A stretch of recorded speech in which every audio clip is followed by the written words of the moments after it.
ভারতের ছত্তিশগড় রাজ্যের শক্তি জেলায় বেদান্ত লিমিটেডের একটি তাপ বিদ্যুৎ কেন্দ্রে ভয়াবহ বয়লার বিস্ফোরণে অন্তত 14 জন শ্রমিক নিহত হয়েছেন। মঙ্গলবার বিকেলে সিঙ্গিতারাই গ্রামের ওই বিদ্যুৎ কেন্দ্রে কাজ করার সময় হঠাৎ বয়লার টিউবটি বিস্ফোরিত হলে এই হতাহতের ঘটনা ঘটে। এ সময় আরও অন্তত 20 জন শ্রমিক গুরুতর আহত হয়েছেন। পুলিশ ও স্থানীয় প্রশাসন দ্রুত ঘটনাস্থলে পৌঁছে উদ্ধার অভিযান শুরু করে। আহতদের উদ্ধার করে নিকটবর্তী শক্তি ও রায়গড় জেলার বিভিন্ন হাসপাতালে ভর্তি করা হয়েছে।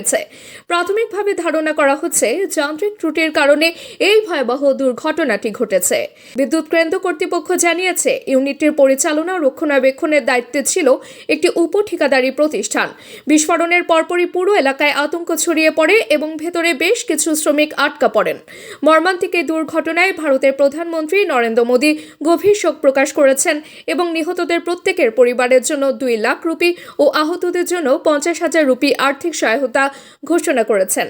ছত্তিশগড়ের মুখ্যমন্ত্রী বিষ্ণু দেও সাই ঘটনাটিকে অত্যন্ত হৃদয় বিদারক বলে উল্লেখ করে আহতদের সুচিকিৎসা নিশ্চিত করার নির্দেশ দিয়েছেন। একই সঙ্গে ঘটনার প্রকৃত কারণ অনুসন্ধানে একটি উচ্চ পর্যায়ে তদন্ত কমিটি গঠন করা হয়েছে। কর্তৃপক্ষের পক্ষ থেকে জানানো হয়েছে, ক্ষতিগ্রস্ত পরিবারগুলোকে সব ধরনের সহায়তা প্রদান করা হবে এবং ভবিষ্যতে এই ধরনের দুর্ঘটনা রোধে নিরাপত্তা ব্যবস্থা আরও জোরদার করা হবে। বর্তমানে উদ্ধার কাজ সমাপ্ত হলেও এলাকায় পুলিশ মোতায়েন রয়েছে।